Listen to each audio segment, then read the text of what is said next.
but I did it anyway. You might have kicked me off, but I did it anyway. I knew you were going to kick me off. They don't want me to play no music. That's fine. That's fine.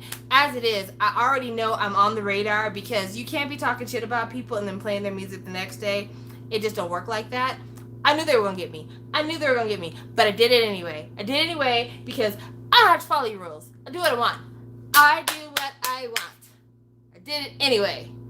They totally cut me off. Like, they absolutely stopped that shit and were like, copyright. Man, fucking worst. So hopefully you guys at home were taking notes because obviously none of this is saved. No one's ever going to have access to this again. I will go ahead and I will go back. I'm going to read the names of the songs. I'm not going to play them, but I will read the names of the songs that we liked. That way, if you want to make your own twerk playlist, you'll have these songs. So, the last song we played was Home by BTS because I think that's a twerking song. It's got this number in it. A song with claps almost invariably is a twerking song. Almost invariably. We also, Alex suggested Big Star's Birthday. If you like crunk era hip hop, like think T-Pain, Little Jon, it's a good one for you. Next is Tequila by G-Soul, which is very much a reggaeton vibe, so definitely check that one out as well. Sorry I'm Busy by Infinite H. That was a surprise. Was not expecting that. They snuck that shit in there at the last minute, like, hey, wait a minute. I chose Crush's Ibiza. It is a little bit slower, I will tell you that. However, he has a line saying, I want you to twerk it, don't stop till the morning. And I feel like when they announce that they want you to twerk, it then becomes a twerking song. Like, those are just the rules of the game. I don't make these rules. Those are the rules. We chose DPR Live's Text Me because it is in essence a booty call song, and twerking, booty call, kind of hand in hand. Kind of just, we're this fist. But an alternative suggestion was Martini Blue, so check that out. Jooyoung with Wet. Jooyoung, Jooyoung with Wet. Absolutely, like, wet, I need an umbrella. I mean, obviously, he's not talking about the weather, y'all. He ain't talking about no fucking weather. I picked Zico and Dean with Pour Up because I feel like Pour Up very much is a twerk song. You know, I mean, in the club, popping bottles, let's pull up, twerk a little bit. It makes sense. It fits. Then we had Mino with Body because, like, a song about your body, bodies, working the pole, twerk with that body. It goes together. Don't fight me.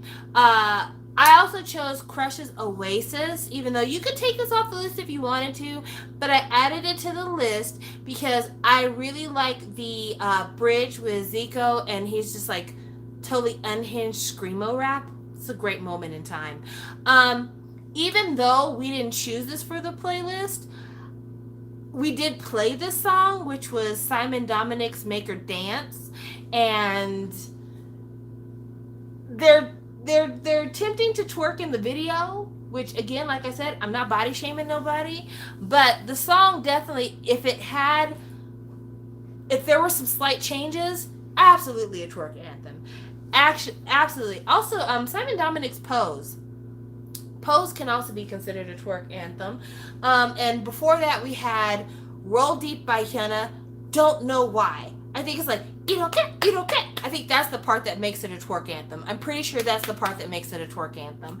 Of course, Mome by Jay Park. You Already Know by Jay Park. Fucking Jay Park. ... Add him to the list. And Hyolin's Dale. Because Dale, you know? Come on. Is that song. You better stomp. Like, boy, quit playing. I like it a lot. Ooh, could you imagine if there was like a K-pop group that their whole thing was like sex twerk vibes? Like, all their stuff was, you know, this type of thing, and they had a song called Boy Stop. That would be so cute. That would be so cute. I mean, granted, cultural appropriation out the wazoo for a lot of people, but still, Boy Stop. And it's just like, Boy Stop, Boy Stop, quit playing, Boy Stop. So, on my playlist, I'm putting Icon's Anthem. That's cool. I'll take that. What about that Queen Wasabi song? You know, I'm not sure if that's an official song. Like, I've heard that song and I like it, but at the same time, like, I haven't heard like just the song with like no visuals. I've just seen her perform it. So I'm wondering if it's like a legitimate song. I like it though, but I just wonder if it's a legitimate song. Yeah. That'd be I would definitely want to participate in that. That's a good time. Yeah. Look at my titties. Look at my booty. Look at my titties. Look at my booty. But yeah. We love a good twerk song. We love a good twerk song. We're not allowed to listen to it because YouTube is a hater. It's a hater. But still, we love a good twerk song. Twerk songs are fun. But yeah, there's something very empowering about a twerk song. Like, okay, let's not beat around the bush here. Let's not act like we're children. A lot of twerk songs have very misogynistic, sexist messages and don't tend... Ooh, Overzone. Yes. Yes. Yes. Say's Overzone. Add that to your list, people. Yes. A lot of twerk songs very much are like, girl, shake that ass for me. Come get this money. I want to see you. I want to do something nasty with you. That kind of thing. And it is taken exclusively from the male gaze for the most part. But sometimes I just want to feel sexy, you know? And sometimes your baser impulses feed that animalistic desire. Like, I would absolutely not let a man speak to me like that in life. Like, I would never. And when my daughter was little, I never played that stuff around her because I didn't want her to think that was an acceptable way for men to treat her. I waited until she was old enough to process that this is literally a fantasy. This is a make-believe way to talk to individuals. And then she was allowed to listen to that kind of music. But when she was small, no. That was part of the reason why we even got into K-pop in the first place. Because I'm like, this music sounds cute. And I want her to retain her childhood as long as possible. Let's listen to this cute music.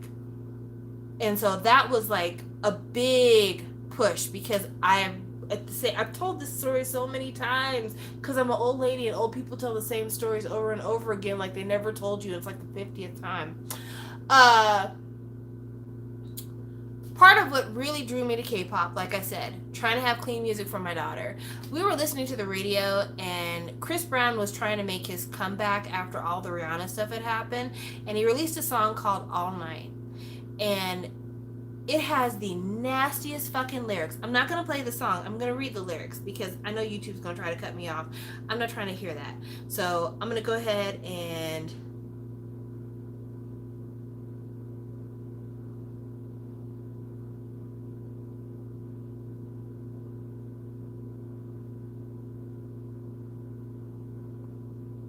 Okay, I'm about to read the lyrics.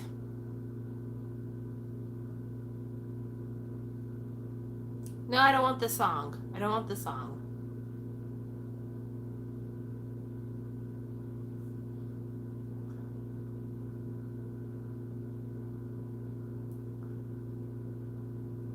Okay. Just remember, this is a song that was playing on the radio, barely edited, when my daughter was very young, like a little past toddler age. 3 a.m, you know I'm horny. Why don't you come over to my place and put a smile on my face? Leaving the club, shawty, hurry up, so we can get this party started and take off our clothes now. You already know what time it is. Reach up in that dresser where them condoms is. And baby, when I get it in, I'll never let it go. Gonna take it slow. We ain't gonna stop till 9 a.m. If you can't take it all, baby, say when. Make you come over and over again, and I'ma leave it in. When we do it all night, we can do it all night. Girl, I'ma give it to you all night. So fly, girl. Don't be on that bullshit, yeah, yeah, all night. Don't be on that bullshit, yeah, yeah, all night. Don't be on that bullshit, yeah, yeah, all night. Now, there's there are one or two things that can happen at this time of the hour. So, baby, after we get out the shower, you can race me to the bed, turn off all the lights, and light some candles instead. Oh, yeah, I can hear your body calling me. Oh, yeah, we're going to get freaky. You know, darling, you know what time it is. Get it in. I'm going to do it all. And then the pre-chorus where he says, again, I'm going to leave it in. That was playing literally on the radio when my daughter was a child. And I'm like, no, not at all. That song was released in 2011. So yeah, she was like, I think first grade, kindergarten, first grade. No, not at all. Not at all. So like that was 2011. We got into K-pop real heavy in 2012. That song was literally the catalyst. I'm like, I can't turn on the radio and have this shit playing while I got a child in the car. Get the fuck out of here. And it was just like nasty song after nasty song after nasty song. And I get it, because, you know, grown people listen to the radio, and it's music for grown people. But, like, grown people also got kids sitting in the backseat you're trying to pick up from school. And I want something that I can listen to that's not just completely a fucking mess. So, yeah, K-pop was definitely an escape for us. It was definitely something that was, like, more relatable. And then, like, music-wise, it was just very well produced. Like, if you took the vocals off of a lot of K-pop songs, the songs would still be great songs because they're produced so well. And then, like, the videos were full of color. And especially if you're trying to get a little kid interested in something that's maybe a little bit new, maybe a little bit hard to understand, and it's full of color and light and dance and smiles. Like, it was just perfect. It was really, really perfect. And maybe that's the reason why, even to this day, I'm not a big fan of dark concepts in K-pop. Like, there's some dark concepts that I'm like, this is cool, I like this, let's keep going with this. But there are other dark concepts where I'm like, you know, why can't we have some fun? Why can't we do something nice? Especially when people turn what would be light moments into dark. I think that's definitely a huge factor in why I was so incredibly turned off by, I'm going to keep calling them this, ONF's cover of SHINee's Everybody. I don't know why they would go with on and off when ONF, same amount of syllables, whatever.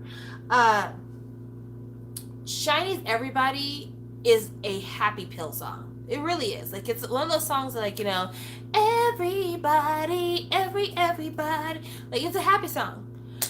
And they did it, like, they just totally fucked that shit up. I'm not gonna sit here and argue with nobody. They fucked that shit up. And it's just like, this is not a dark song. Quit trying to make it a dark song. Like, somebody did some, like, fan theory that the dance was about, like, all the members of SHINee being dead toy soldiers, and that's why, like, they get wound up and turned on and stuff, and it was them, you know, cheersing and stuff because they're about to go to their next war and be dead, and that's why they all collapse at the end, because, like, they're in the plane and then the plane crashes and they all die. It's just like, why do people say gruesome shit like that? I never picked that up before, but now I'm just like, you've ruined this choreography for me. But seriously though, like, the song is a happy song. They smile when they perform it. Why did you do it dark? They have other dark songs. You could have done fucking Lucifer if you wanted to do a dark popular song. Don't like it. Not my favorite, not my best. But yeah. I listened to so many songs tonight. I'm actually surprised that you two didn't tag me earlier. I don't like it when little kids talk about nasty stuff. Like, we all laugh and kiki when we see little kids cursing on, you know, Twitter, and back in the day when they would be cursing on Divine and stuff. But real talk, you kind of steal the childhood from a child when that occurs. Because, like, part of not having kids curse and say inappropriate things isn't because, like, those things are socially taboo anymore. People say it when they're at home or, you know, whatever else is going on, like private time. But with a kid, you know, and I know that when we curse, it's related to two aspects of reality that we don't want kids to be privy to. We either curse because of anger, or we curse because of arousal of some sort. And those aren't really things that I think should be associated with children. So I don't want to see a 3-year-old or a 4-year-old saying bitch and fuck and all this stuff, because they're being introduced to very adult concepts of life far sooner than they can ever process this. And that's the reason why I don't like explicit content for kids. Straight up. But I don't like explicit content for kids in every form. I would never have pornographic or soft pornographic material around a child. I would never have things around a child that were ultra violent, even though, quite by accident, really and truly, Stephanie used to love Kill Bill when she was a kid. That was one of her favorite movies. I didn't get it. It was just a thing. But also, she really loved the Chronicles of Narnia, the first movie. So her taste as a child was quite bizarre. Chronicles of Narnia, Kill Bill. I don't get it. But yeah, I try to keep that kind of stuff away from kids, only because it introduces the harsh realities of the world. Violence is real, but we like to hope that our kids won't experience violence. Sex is a thing that's needed in order for human beings to exist on the face of the earth. Like, you can't have people without sex. Even if it's just, depositing a deposit into the bank, you have to have it. And so that's the reason why, I get it. It's a factor. There's a time and a place to have it introduced. But there's so many ways in which children, especially girls, have sex foisted on them in a way that they're just not ready to process for quite a few years. And so that's the reason why I would keep that stuff away from kids. When a kid is young, I don't want them thinking about, why don't my boobs look like grown-up boobs, and what does this touch mean, and stuff like that. You know what I'm saying? When she was little, I always told her, there's 2 places that nobody can touch. Nobody can touch your bathroom place, and nobody can touch your chest place. I always told my daughter that, so that if she's out on the playground or whatever, she would know those are places that nobody's allowed to touch, and you're not allowed to touch anybody else's. But in terms of trying to get her to understand the ins and outs of intercourse and stuff like that, no, I wasn't trying to talk about that with no kid. And I didn't want to have a kid have to think about that. So yeah, no. But yeah, that's the reason why I was looking for good, I won't say clean music, but I was looking for good kind of don't have to think about it too hard music to play around her. That way, she had a soundtrack to her childhood, fun shit. And that's how K-pop became a part of our lives.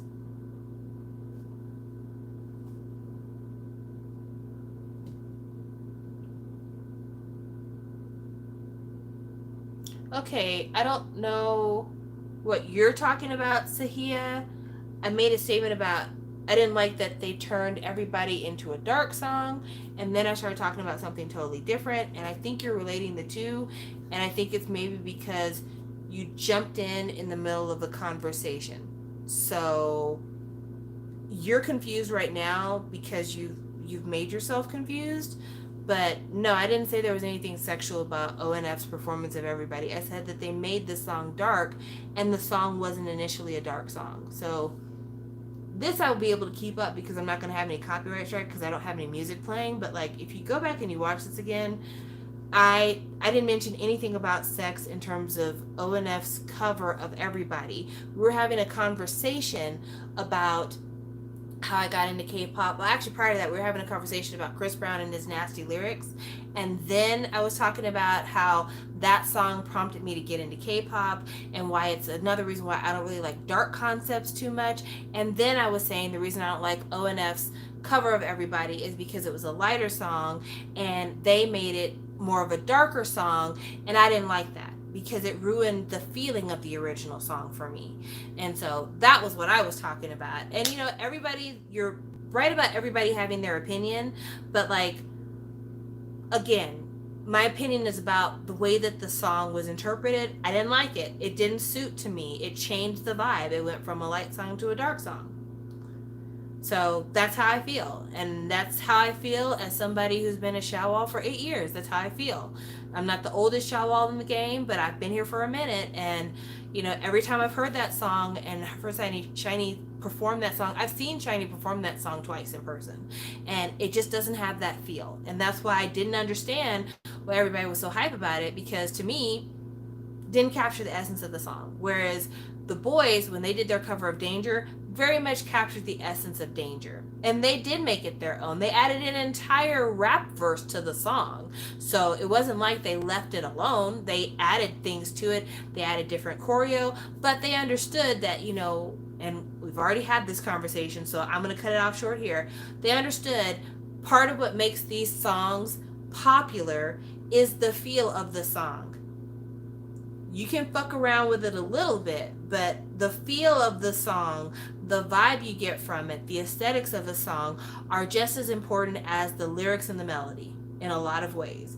That's the reason why producers are so important. When you're drafting a song and you want the song to hit, you can give somebody the same pieces of paper for a song. Every song has like sheet music where it is the melody, it is the lyrics, that is the song on paper. But a producer, they pick the instrumentation, they might change the tempo, they might add drums or take out drums, they might decide that it needs something that's not a natural instrument, maybe it needs to sound more mechanical, maybe the rhythm structure needs to be different underneath. There's a lot of things a producer does that changes a song from what you see on the page to what you end up hearing in your ears. Also, vocal tones definitely. The delivery of vocals changes a song. So I might, just like, prime example, if you listen to Dolly Parton's version of I Will Always Love You and then listen to Whitney Houston's version of I Will Always Love You, the two most distinct differences are the vocal that Dolly Parton delivers versus the vocal that Whitney Houston delivers, and the production. Dolly Parton was given a country production. Whitney Houston was given an R&B treatment. Well, a pop treatment. Actually, it wasn't even an R&B treatment. It was a pop treatment. But between them two songs, same lyrics, same melody, same everything on the sheet music. Absolutely different delivery because of the production. And so for me, if the production is important, then I think that it's something to be considered when doing a cover. Like, okay, what are the elements of this song that made it special? Was it the instrumentals? Was it the way that their voices sounded? Was it the fact that this is a peppy song? Was it the fact that this was a dark song? Like, all of that has to be taken into consideration. And I don't think that there was a lot of time spent on that. I think it was more about like, we want to do something cool and different, and everyone loves Shiny, so we're going to pick a Shiny song that everybody loves. Get it, everybody? And we're going to do something totally different with it. We're going to slow it down and then slowly speed it up as the song goes by. And we're not going to stick with all of the choreo. Like, we'll do a little bit of it, but because we're slowing it down, we're going to really insert a lot of our own choreo in it. And like, fighting good. But now it's not everybody. It's just not. Now it's not everybody. So that's how I felt about it. And, you know, everybody's entitled to their opinion, but that's how I feel about it. And that's why I said what I said. And I stand by what I said. Also, like, Shiny's a hard act to follow. Let's be real. Like, Shiny, honestly, is a hard act to follow. I personally, if I was in K-pop and they were asking me to cover an artist song, I'm not exactly sure I would pick a Shiny song to cover. Like, really and truly. Like, first of all, one of the key advantages that Shiny has, which is also a key advantage that a lot of groups have when they're smaller, not as many members. If you have a group that's got like 15 dudes on stage and you're trying to cover a song by 5 guys, you don't get a lot to play with here, because you try to have a space for the members all to shine, but this is a song that 5 guys handled by themselves, you know, and so it is very difficult to take something that took this many people and then make it work for this many people, you know? So that's hard to do. And the fact that Taemin on his own, on his lonesome, managed to have a group as big as the boys cover his song, that's pretty fucking amazing. That they were able to find a way to like make it a group project when really this was a one-man deal. But yeah, a lot of times groups that have less members tend to have a more dynamic sound, in my opinion, because you get so used to hearing a person's voice for a longer segment of time. Like, how do I do this? Okay. Ariana Grande. Ariana Grande, if you were to take her song and try to make it a group song, it would be hard to make the song sound as cohesive as it does when she sings it, because it's just one voice carrying the whole thing.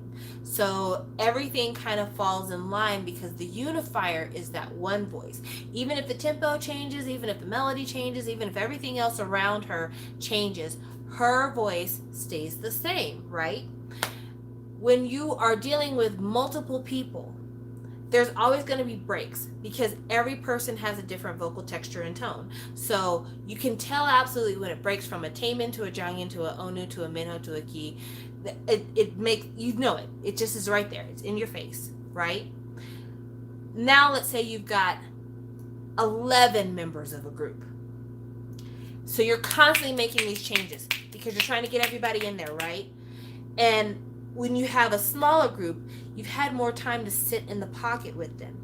You've had more time to be like, okay, I've spent 15 seconds with you, and I'm ready to spend 15 more seconds with you. Whereas this one, I'm like, I'm getting 3 seconds of this one, and 4 seconds of that one, and 5 seconds of this one, and 3 seconds of that one. And it keeps going, and it breaks it up in a way that it's not as smooth. The more times you break it up, the more times the listener has to adjust to the changes, and it makes it to where it's not as smooth of a listen, right?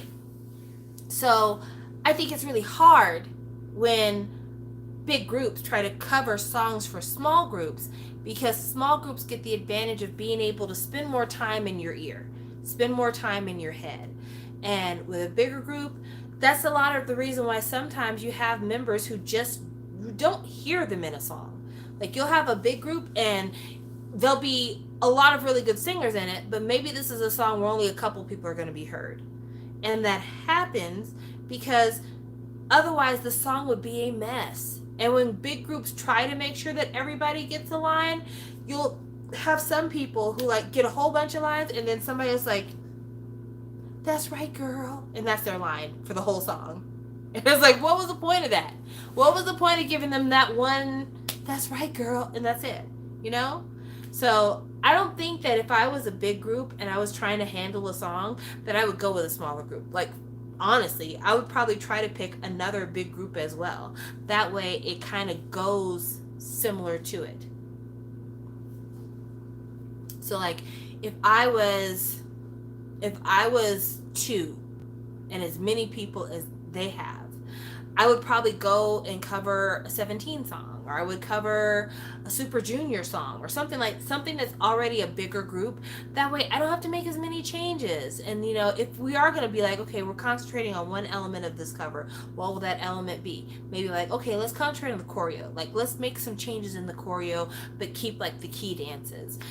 But this is a song where there's vocal room, so it fits all of us. But once you start playing with that vocal and you're trying to make it to where everybody gets their turn, it just don't sound the same.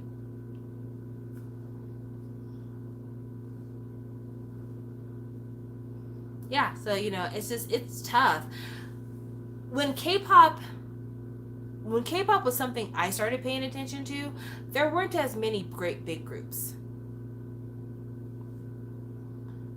Like, when I first got into K-pop in 2012, the bigger Super Junior was a massive group when I got into K-pop. Massive. And then like EXO debuted not that long after. And I'm like, how is anybody going to remember all these names? I remember them all now. But I had to read a lot of fan fiction to get to that point. But when they first debuted, I'm like, yeah, all these names, all these people, like, really and truly, how is anybody supposed to get used to this? But we did. But also, there were a lot of songs where I don't even remember hearing Kai's voice in the beginning. Really and truly. And at that time, most of the really popular groups maxed out at 7. Like you would have 5 was a golden number, 7 was pretty much the max for most groups. A lot of 6s, quite a few 5s, but 7 tended to be where things bottomed out. Now you have a whole bunch of groups debuting with like 8, 9, 10, 11 members, and it's like, how can I keep up? To this day, because I don't listen to them often enough, to this day, I do not know the names of all the members of 17. To this day. I can't remember them. I really can't. So, I think it's a disadvantage. I really do think it's a disadvantage. Unless there are people in the group who are like kind of the Japanese system, where like, I am a dancer, I'm not expected to sing, I'm just really here to fill out the dance line. And if that's the case, I could be down with that. But then you have K-pop fans that are different than Japanese fans. If you have a group like AKB in Japan, and there's like 1,000 girls on stage, the audience doesn't expect everybody to be able to sing. They're just like, okay, well, some people are going to be dancing in the back, and then there's going to be maybe a handful of girls who have been picked to do vocal stuff, right? And we're used to it. But K-pop fans are like, oh, my bias didn't get any words in this song. I'm so sad because he never gets any equal time. And we complain about like how much screen time people get, how many lines they get. And so the company themselves is pressured to make it even. They're pressured to make sure that so many lines are available for everybody, you know? And it's hard as a person who likes the sound of music. The Hills Are Alive with the Sound of Music. Who likes the sound of music to kind of wrap my head around what sometimes feels like a lot of noise. A lot of noise. And so, like, I tend to gravitate towards a smaller group. Not even gonna lie to you. A smaller group is fine by me. A smaller group is my jam. Because I'm like, okay, I actually might have a chance here. I might actually be able to remember some names here. And I can get used to the sound of their voices. And it's not as jarring when they switch out with each other. So, I don't know. I think my ear maxes out at 7. And after that, everything else is just fluff. But 5 is my sweet spot. I'll even go with a 4. I think 3 is about as small as I like to go. I'm not a big fan of duet groups. Like, there are some groups that are actually duets. Like, Bubblegum is a duet, but it's almost like a solo, really. I don't know why they even decided to be a duet in a lot of ways. But, like, Akdong Musician is probably the only set duet group that I routinely enjoy. I'm like, either a solo or a 3 to 5. Like, I'm a solo or a 3 to 5. That's pretty much the one for me. And even 3, it's like, if it's gonna be 3, I need y'all to sing your asses off. I need there to be not a single weak spot in here. Visually, 4 does not look as good. Because, like, dance-wise, 4 can be a little bit boring when it comes to choreography. But if it's a really vocal group, I can take a 4. But, like, I'm just thinking about Sistar right now. If Sistar had been a 3 instead of a 4, I could have been down with that. Because, like, in a lot of ways, I feel like Dasum is extraneous. Nothing wrong with her, but I feel like Dasum's a little bit extraneous. I personally, I don't like SHINee as 4. And I don't say that, like, I don't like them. I still like SHINee. Like, that's never changed. But, like, SHINee as 4, it don't feel right to me. It doesn't. uh like I think about that a lot. Like when I watch SHINee and I just look at them, seeing them as four, I'm like, somebody's missing, you know? And vocally, the songs are still good, but in the back of my mind, I'm like, there's a high note missing. There's somebody's wild ad-libs missing. But I mean, there's no one who could take that place. So what the hell are you gonna do? Seriously, like what are we gonna do? We're not gonna do anything. We just gotta live with the reality of the new situation. That is another thing too. Let us talk about that. Let us talk about that because K-pop. K-pop. I love a man. I love muscles and I love goatees and I love, sweat and I love strength. I love a man. And K-pop, you are an industry that loves a boy. Straight up, you love a boy. And because you love a boy, you deliver boy vocals on the reg. And sometimes I just need somebody in the background giving me a little bit of this, you know what I'm saying? Like sometimes I just need the dude from like Boys to Men to come out and just talk to me real quick about the weather. I just need a deep voice sometimes.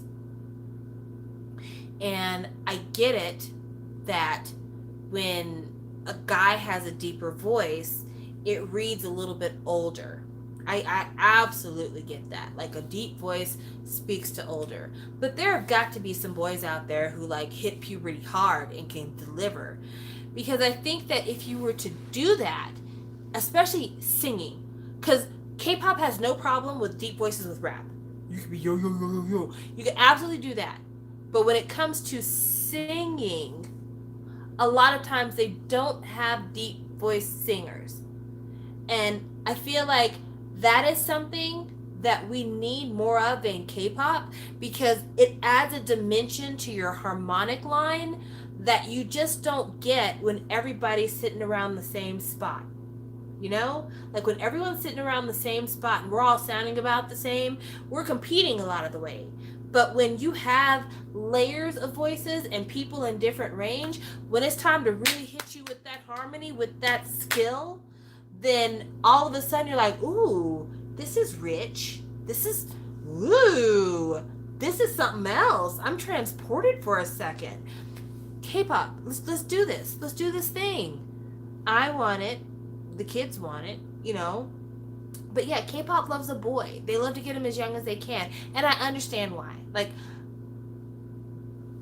business-wise, I absolutely understand why they do this. Okay. Everybody has the mandatory military service if you're in a male group. And because of that, they like to get them young because they want to have them get out there and work as many years as possible to, at the very minimum, meet the 7 years and then go to the military. That's what K-pop wants to do. That's what K-pop wants to do. They want to get these boys out here, work them young, work them as long as they can without break, and then once they become an older group and the sales aren't as robust as they used to be, now they all get shoved off to the military and we've gotten our use out of them. And so, yeah, when you're dealing with a room full of younger guys who maybe their voices aren't as developed as they will be as they get older, then of course K-pop producers are like, let's hit the high notes here. And it's unfortunate. It's unfortunate because, again, it rounds out a sound. I don't want to keep coming back to EXO because I'm going to sound super biased, right? But, like, it's surprising to me how rich the vocals in EXO were from the very beginning. Like, when you first heard What Is Love and Dio and Baekhyun are fucking singing their hearts out, I was like, wow, that sounds like grown men. They look like teenagers, but they sound like grown men. what the hell is going on? Like, I honestly thought that Becky and Dio were lip syncing the first time I saw them. And even now, like, if you see them on stage, it still doesn't make any sense. My mind still doesn't understand it. I'm like, how? What? How? What? How? Wait, what? How? So, yeah, definitely it's kind of a mind fuck. I don't really get it that much. Regarding the girls, there's not a lot of deep voiced women in music altogether. Like, I'm not even talking about just K-pop. I'm talking about even in the West. It's just like,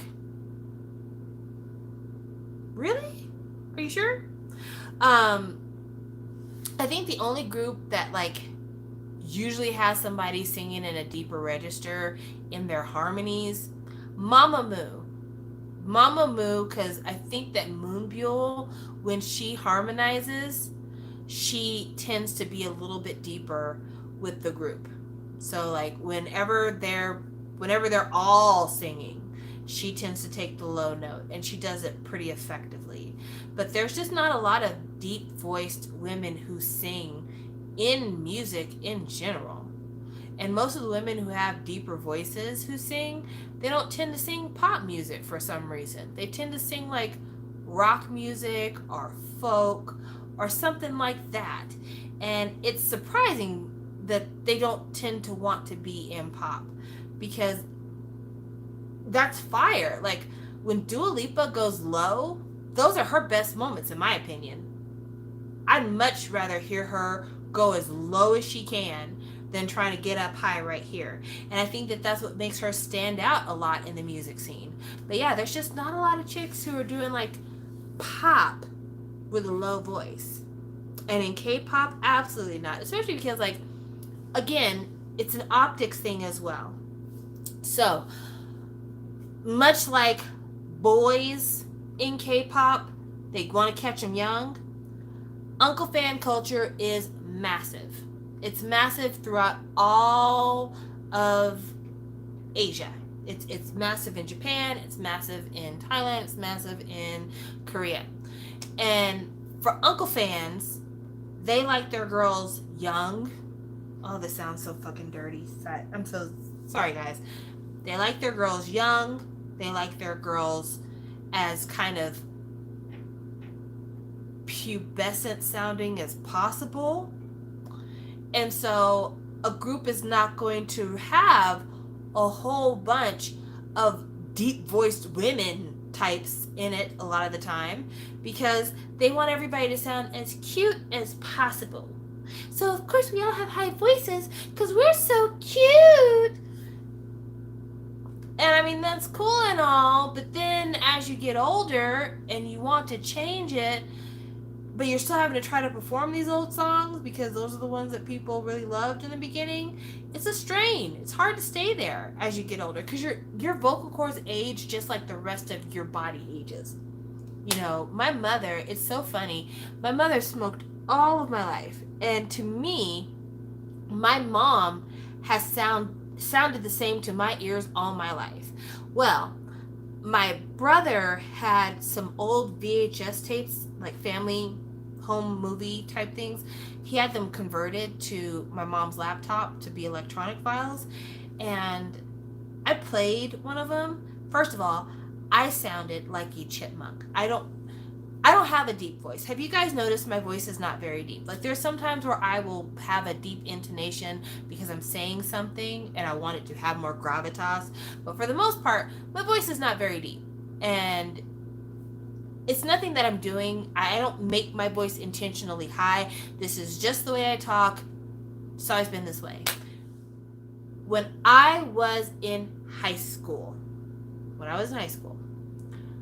I could not order pizza because they would ask me to put my mother on the phone because my voice was so incredibly light. Like, my voice, I'd be like, hi, can I order a pepperoni pizza and can I get extra cheese on that? And I'd be like, how old are you? I'm 17. Is there a parent there that can confirm your age? Bitch, send me my pizza. That was me in high school. But yeah, like my voice now is deeper than it's ever been. Can you believe? And I'm fucking 40. My mom, on the other hand, I was playing a video, that same video of me in high school, and my mom's voice sounds like a totally different person to me. And part of it is, like I said, she's been smoking. And so the smoke has affected her vocal cords. But also, her vocal cords just got older. So, like, my mom, her accent sounds the same. And the way she turns a phrase sounds the same. But my mom sounded like I do currently. And it's so bizarre to me how that happens. So when you have girls picked at their prime, picked at their peak, when their voices are the most high pitched, it's very difficult for that same group of girls to last for as long as a girl's generation has and keep going back and trying to sing that way. Like, that's really difficult to do. The fact that they can do it is startling because it's hard to get back in that place, especially if you haven't been doing it for a while. Floating in and out of that vocal space is just really tough to do. So, yeah. Off on late tangents. But I don't mind. But yeah, Uncle fans are the fucking worst. I hate them and I wish they could be abolished, but there's nothing we could do because they generate way too much money for the entertainment companies not to cater to their every women want. But they're fucking gross as shit. I don't know. You know what? I wouldn't even have a problem with Uncle fans if it wasn't for the fact that they're so damn creepy. Like, I'm obviously a much older woman than a lot of the bands that I follow. And there are members of some of the bands that I like who are like 19, 20, half my age. But I don't expect them to body roll for me and, you know, do a bunch of sex play for me or do anything super fetishizing to get me into them. I want good music. I want tight choreography, and I want something that I can listen to. Like, there's not a single boy group that I've bought their album that I bought it because I liked the way that they looked. All the boy group albums that I have are albums that I bought because I wanted to listen to them. Get what I'm saying? And Uncle fans, they seem like they don't care what these groups sound like. Most of them seem like they care about what these girls look like, and it suits them for them to be as high pitched and girly as possible to suit whatever creepy fucking fetish they have. And like I said, I wouldn't have a problem with the Uncle fan if they legitimately like the music. If the music itself is like, this is a great song, I really like this, I'm gonna buy that CD because this is the song that I like to listen to. If that's the case, fine. I don't care. Have at. Hell, if you are a 40 or 50-year-old man who likes to listen to Kids Bop, I'm not gonna criticize you if you like to listen to Kids Bop. If you buy Kids Bop DVDs to watch, though, please go away. Please go away. And so, yeah, absolutely. Like, I just...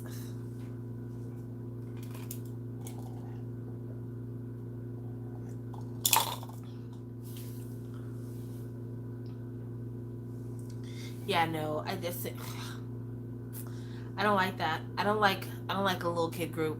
It's not me. And that is the reason why I never really got into the Dreamies.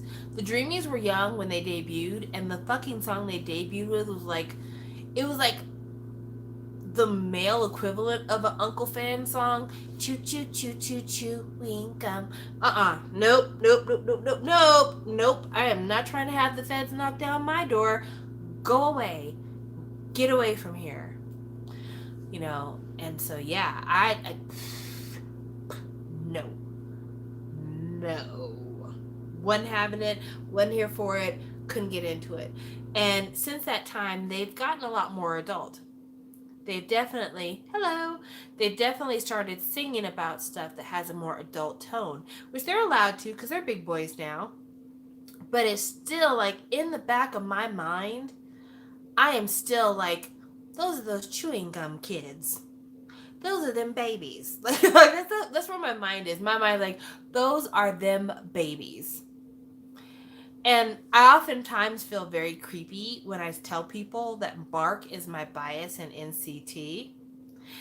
But Mark is my bias in NCT not because I think he's hot. Like, Mark is my bias in NCT because he makes me laugh. Because he's like a valley girl, but the boy version of a valley girl, whatever that might be, a beach bum, a skater dude, whatever. Like, his personality makes me laugh, and I appreciate his rapping skill. But in terms of like physical attraction, it doesn't exist. There's nothing about Mark that I find physically attractive at all. It doesn't. I don't find him attractive. But I like him as a person, and I like the music that he does. Like, Seven Sense, I like that. That's a great song. It's a great song. Open your eyes, each in and open your eyes.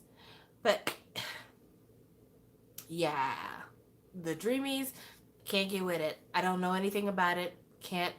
Nope, not me.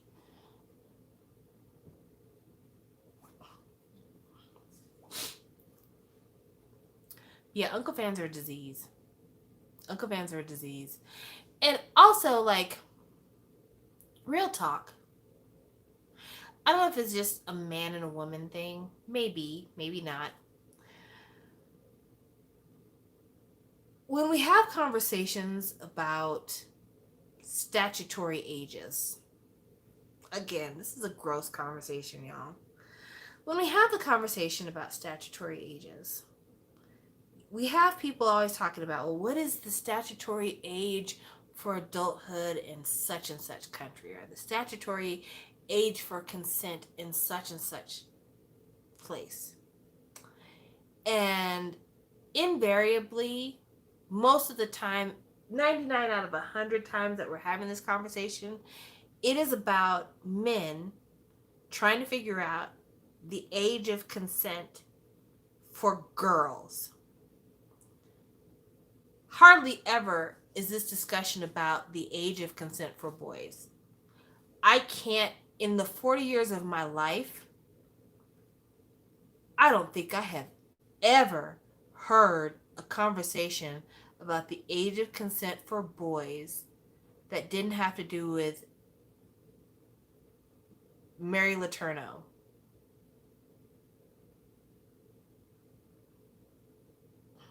Yeah. Yeah. Yeah. I think Mary Letourneau is the only time I've ever heard anybody talk about it, because she and that boy Billy Falau were engaged in some really creep shit when he was in high school. No, he was in middle school. I think the first time she got pregnant, he was 13. But yeah, like, that's the only time I've ever heard anything about the age of consent for boys. But it's never a factor when it comes to boys, are a part of the conversation, but it is everything having to do with the conversation when it comes to girls.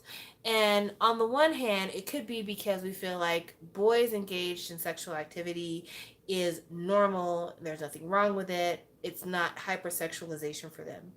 But the other part of it is that I don't think as many women want boys.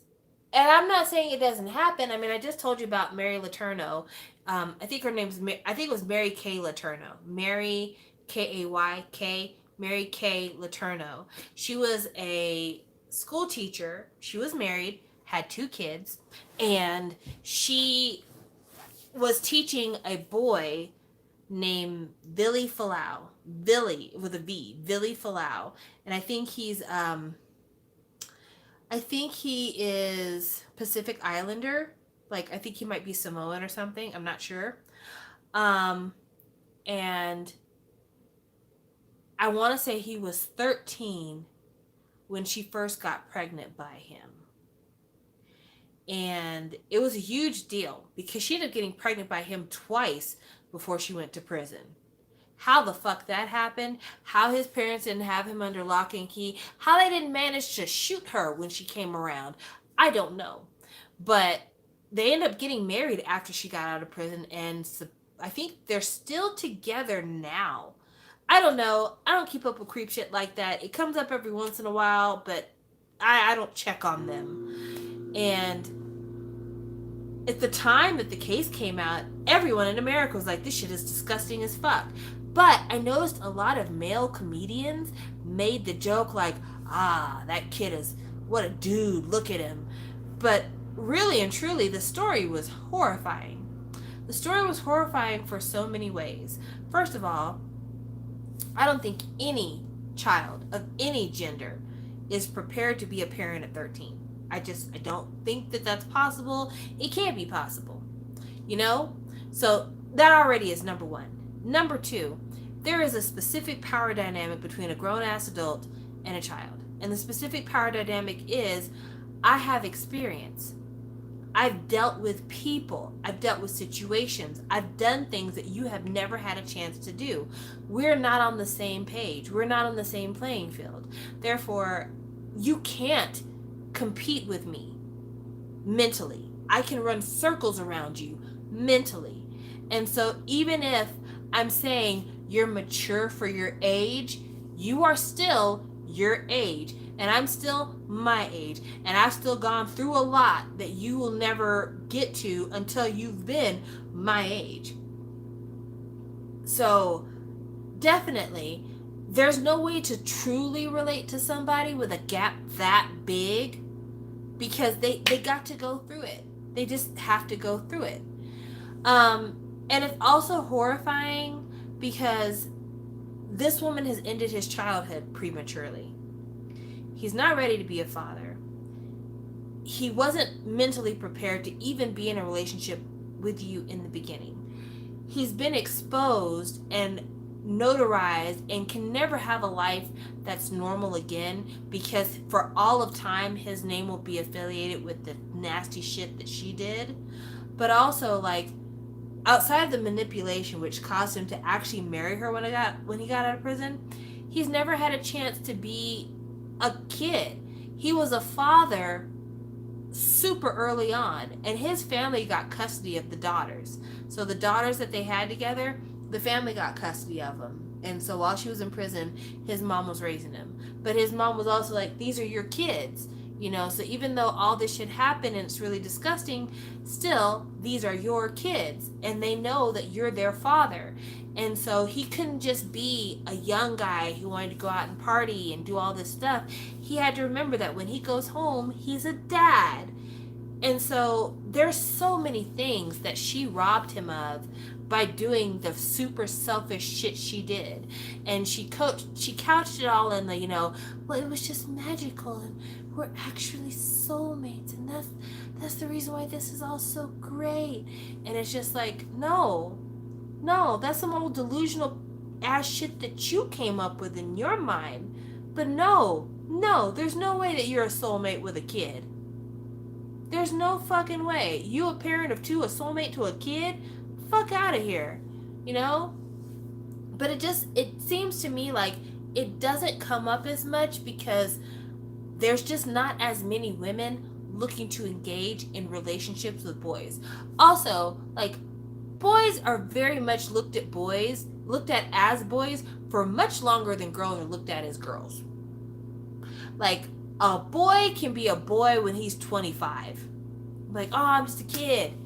Meanwhile, girls are looked at as women as soon as their body starts developing breasts, buttocks, hips.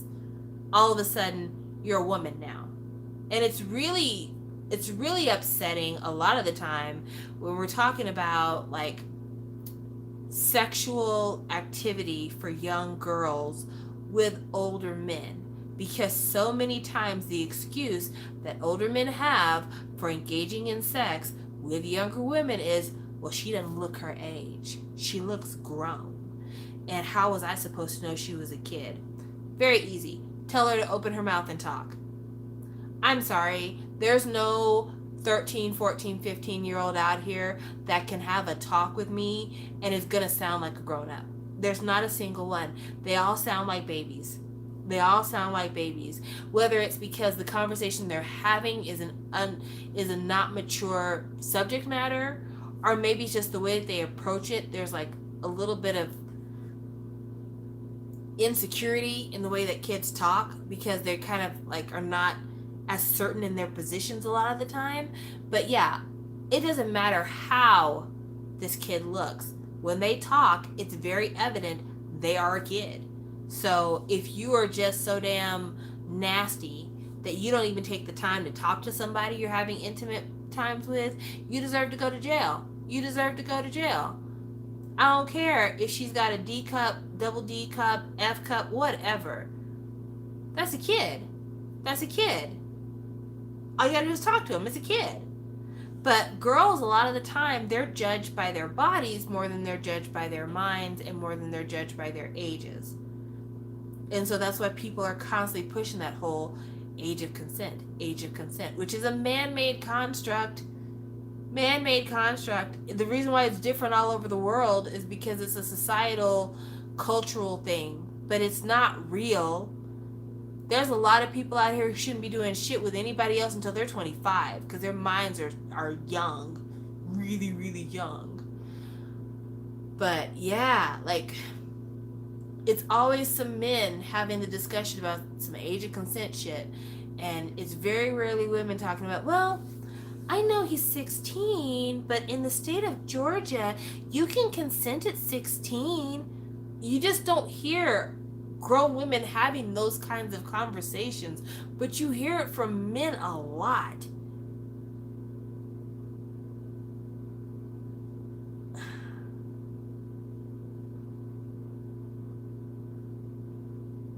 Nope. Listen, Sahaya, say what you want to. There are 14-year-olds that are very intelligent. There are a lot of 14-year-olds who are very intelligent, that have a lot of common sense, that are very academically inclined, that have great vocabularies. There is a very big difference between intelligence and maturity. Because there's a lot of grown-ass people who don't have significant amounts of intelligence, and there's some that are even quite immature acting. But maturity, real maturity, is way deeper. It is way deeper than just, I know a lot and I can speak on a lot of points and I have a lot of, backing for what I'm saying because I read a lot and whatever. Because I'll tell you, I was a precocious kid. Straight up. I was a really precocious 14-year-old. I used to read my mom's Anne Rice books, and we used to have an encyclopedia set in my house, and I would read the encyclopedia for fun. It was bizarre. And I was in a lot of advanced courses in school, and so definitely as a 14-year-old, I definitely came across a little bit different than some of the other 14-year-olds, but there was nothing in my mind or in my spirit that could help me compete with a grown person. Because one of the things that I didn't have, even though I had intellect and even though I had a lot of common sense, there's a certain psychology that goes along with being older. So everybody's heard the whole, like, your brain is still developing, stuff like that, it's still forming, all those things. Part of being an adult is that you start to define your absolutes. So when you're a kid, as you're learning more of the world, it changes your worldview. And because of that, you start to develop your absolutes based on experience. And that's the reason why a lot of times when a kid is 6, 7, 8, 9, 10, 11, 12, a lot of the things they say are influenced by the things that their parents inform them of, the things that they're taught at home, whether it's the church or their parents or schools, all this stuff. As they get older and they start to question their world because of the experiences they're having, the places they're going, the people they're meeting, they start to form their absolutes.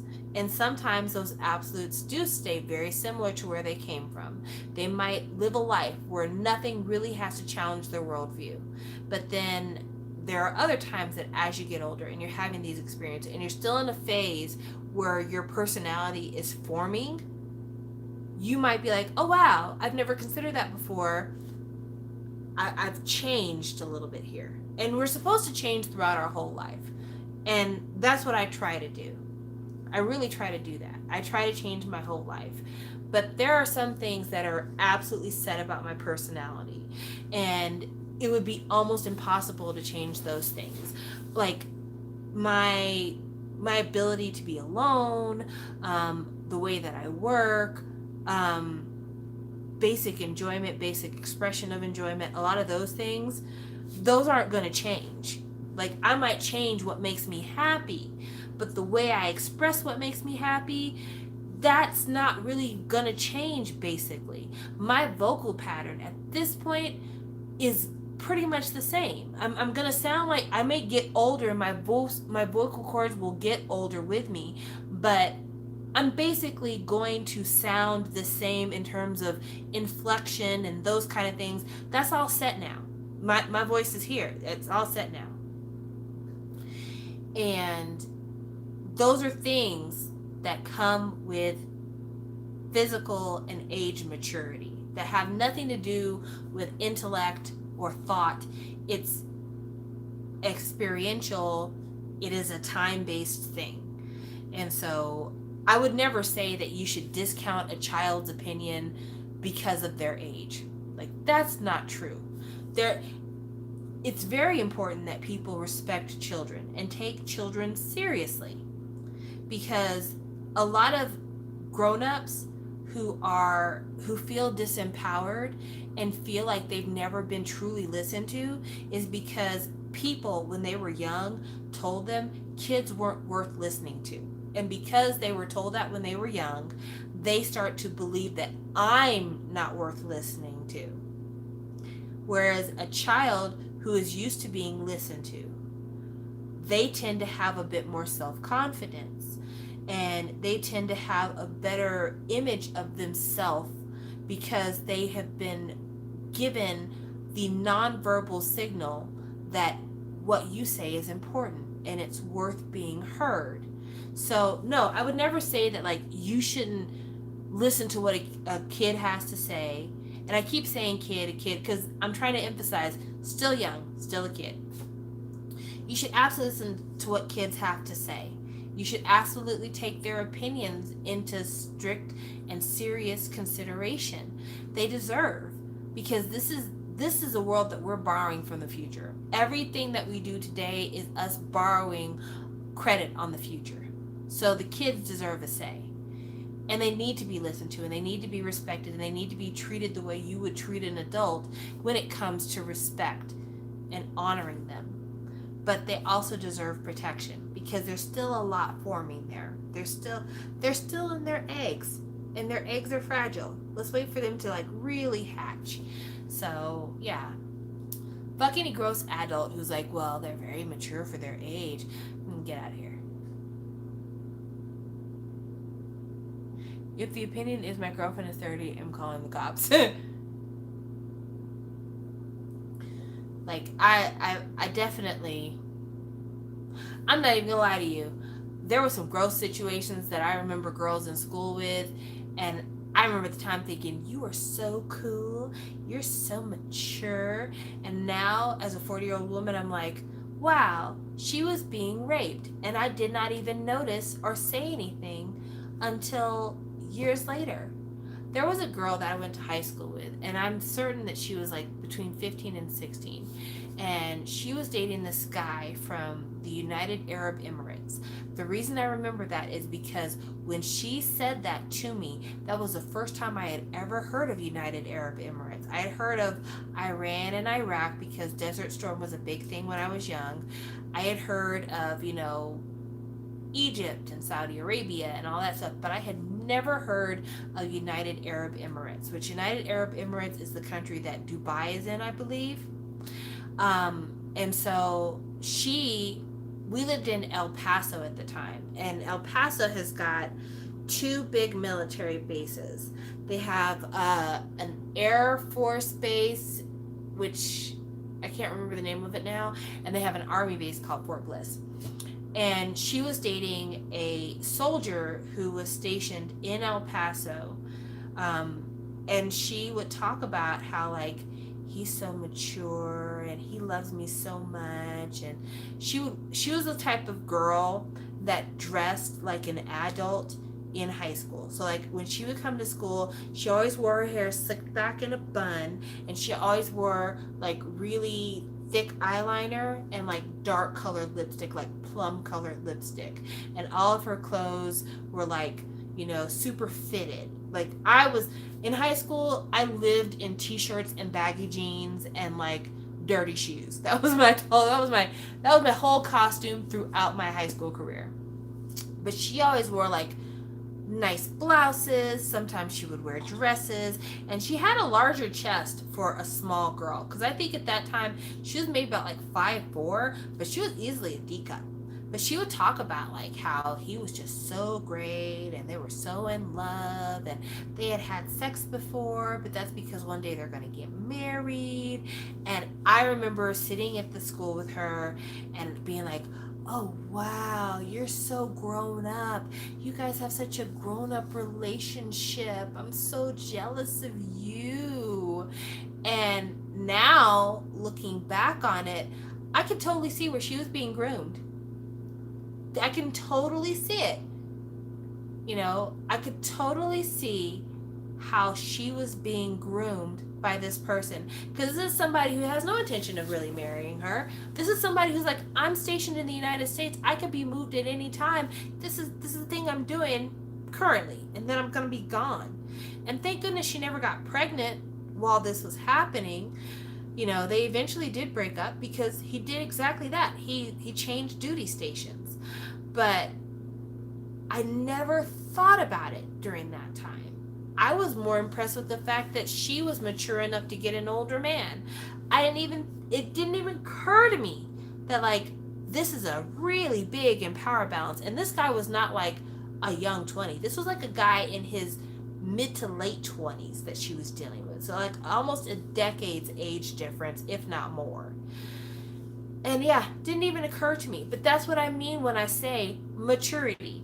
Time has proven to me that when there's big gaps like that, there's this other thing going on. But as a young person at the time, I looked at it simply as, ooh, he's a grown up, so you are grown too. That's how I looked at it, because I didn't realize the kind of person who looks for somebody that young, you know?